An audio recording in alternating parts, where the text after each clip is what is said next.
Bienvenue dans la biosphère de ceux qui veulent créer un écosystème au service de leur liberté. Je te partage des idées pour vivre de ce qui te passionne, des conseils pour te simplifier ton quotidien, pour être plus autonome et ne dépendre de personne, des opinions pour ouvrir ton esprit sur ton environnement, sortir de la rat race et accomplir ta mission de vie. Les vidéos sont publiées le lundi, mardi, jeudi et vendredi de chaque semaine, alors pense à t'abonner pour ne rien rater. Bonjour, c'est Cédric, j'espère que tu vas bien. Alors dans cette nouvelle vidéo, je te parle de biomimétisme. Alors le biomimétisme, pourquoi en fait l'autonomie, ce que nous on essaie d'appliquer dans notre vie, c'est apprendre à imiter la nature.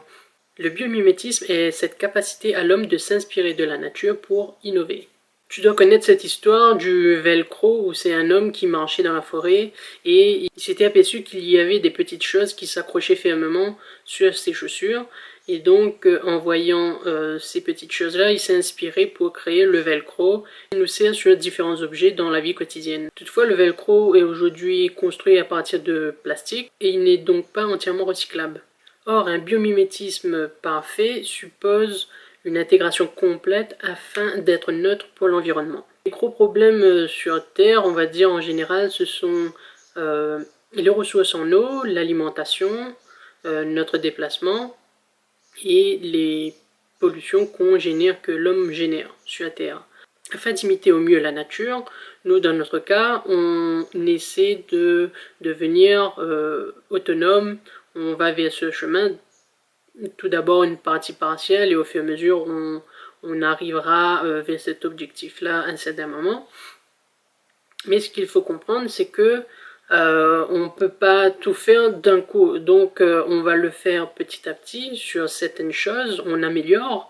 Et donc, en prenant les technologies qui existent aujourd'hui, qui ne sont pas vraiment très compliquées, par exemple pour l'autonomie énergétique, aujourd'hui il faut tout simplement, enfin tout simplement entre guillemets, mais il faut acheter quand même des panneaux solaires ou une éolienne et avoir des batteries et faire le tout sur un branchement. Et voilà, on est devenu autonome énergétiquement et cela n'a pas demandé des moyens extraordinaires. Bon, c'est vrai qu'il y a le côté financier, mais sur l'aspect fonctionnel, ça fonctionne. Donc aujourd'hui, pour avoir un impact, déjà si tu le souhaites concrètement, c'est déjà d'avoir des panneaux solaires pour devenir autonome énergétiquement déjà. Ensuite, sur la partie stockage de l'eau, pour avoir une ressource en eau, parce qu'on gaspille beaucoup d'eau tous les ans, c'est à peu près 40 mètres cubes par an et par personne, par foyer. Donc juste pour les toilettes, par exemple, ça représente entre 6 à 12 litres à chaque fois que tu tires la chasse d'eau. Donc c'est quelque chose quand même un peu d'aberrant. Donc c'est juste du bon vouloir de mettre en place certaines façons de faire et qui va nous permettre de limiter ces plus gros facteurs-là, parce que ce qu'on dépense le plus, c'est, comme je t'ai dit, l'eau, l'énergie et l'alimentation et déplacement. Et donc au niveau de l'alimentation, comme je t'ai déjà dit, voilà, avoir un potager pour devenir autosuffisant petit à petit. Ça demande aussi un régime alimentaire à modifier, c'est un travail sur soi. Mais que tu habites en campagne ou en appartement, par exemple dans une ville, aujourd'hui il est tout à fait possible, si par exemple tu as un appartement, de pouvoir disposer d'un potager partagé. En métropole, il existe de nombreux potagers partagés et tu peux même avoir accès, tu peux louer une petite parcelle de terre pour pouvoir y cultiver tes propres fruits et légumes. Au niveau des placements, c'est un peu plus compliqué, mais ça dépend des endroits. En métropole, il y a beaucoup de déplacements en commun, donc déjà, de ne pas prendre la voiture et de prendre les transports en commun, c'est déjà un grand pas. Ensuite, dans les endroits plus reculés, sur les îles où il n'y a pas forcément de déplacement en commun, au niveau voiture, ben, il faut voilà, se tourner vers la voiture électrique. Et donc c'est vrai que ça demande des moyens financiers. L'État avait mis des dispositions pour enfin octroyer des subventions par rapport à l'achat d'un nouveau véhicule électrique. Donc voilà, là-dessus, il est tout à fait possible de le faire. Et Au final, c'est quoi? C'est que le biomimétisme, c'est cette façon de d'imiter la nature. Dans la nature, il n'y a pas de déchets. Et ce système dans lequel on vit, il est très destructeur pour la nature. Et donc, bon, on est en train de changer petit à petit parce qu'on est quand même dans une révolution industrielle. Donc, ça demande quand même du temps. Mais il faut voilà, changer ses habitudes, s'informer sur des petits gestes que l'on peut adopter tous les jours pour diminuer son impact. Et ça a vraiment un impact vu que si tout le monde le fait, parce que c'est pas une décision politique, parce que c'est quand même la planète qui est concernée.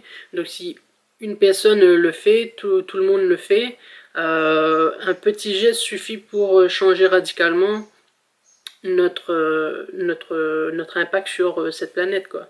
Et donc nous on essaie de le faire au maximum. Il y a beaucoup de choses qu'on n'est pas encore très calé dessus, mais ça on le fait petit à petit. Et si tu veux en savoir plus sur le biomimétisme, il y a quelqu'un qui est très fort sur ce sujet, il s'appelle Idriss Aberkan. Il a pas mal de diplômes, bon, il est conférencier, il intervient souvent à la télé, et il parle très bien sur ce sujet-là, le biomimétisme, la nature, comment s'inspirer de la nature pour innover, créer des nouvelles technologies, des nouvelles façons de faire. Comme il le dit si bien, l'économie de la connaissance, c'est un facteur démultiplicateur, tandis que si on se base sur les ressources matérielles, on le divise. Par exemple, je te donne un exemple, c'est-à-dire que je te donne une pizza, je la mets dans une salle, plus il y a de personnes dans la salle, plus les parts vont être petits, rationnés. Donc c'est-à-dire que c'est un bien matériel qui va diminuer de taille, plus il y a de personnes dans la salle.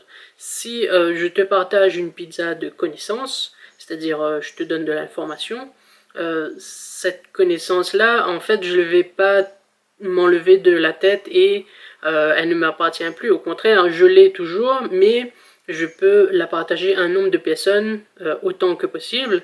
Et c'est un facteur multiplicateur. Donc, tu peux comprendre que voilà, l'économie de la connaissance, c'est quelque chose où il y a une ressource infinie, tandis que le matériel, le tangible, il est fini, comme le pétrole, c'est fini, c'est-à-dire à un certain moment, il n'y en aura plus, tandis que l'économie de la connaissance, c'est-à-dire on crée de la valeur, ça peut être à partir de quelque chose de matériel, par exemple chez Apple, l'iPhone, c'est quelque chose de matériel, mais ils ont tout un marketing, toute une économie de la connaissance derrière cela, et ça permet de le vendre très très cher, parce qu'il faut savoir qu'un iPhone, le dernier iPhone par exemple, le coût de fabrication, ça coûte 300 à 400 dollars à fabriquer, mais ils le vendent 1300, 1400, 1600 dollars, 1600 euros. Donc toute cette valeur ajoutée là, elle provient de la connaissance, du marketing, voilà, donc c'est cette valeur ajoutée là qui fait que c'est de l'économie de la connaissance. Et tu peux très bien vendre quelque chose sous forme de matériel, rajouter de la valeur et de le vendre plus cher, ou tu peux le vendre de la connaissance uniquement à partir de tes connaissances, de tes expériences, ce qui fait que cette connaissance-là, tu l'apportes à un nombre de personnes qui l'ont besoin parce qu'ils ont un problème. Et donc, ça se fait que tu as très peu de coûts sur la fabrication, on va dire, de ce produit. Voilà, je voulais t'en parler un petit peu sur le biomimétisme, si tu en as déjà entendu autour de toi, dans la télé, ou voilà, donc si ça te parle, n'hésite pas à me laisser un commentaire ou une question dans les commentaires. Laisse un gros pouce bleu, je te dis à bientôt, salut!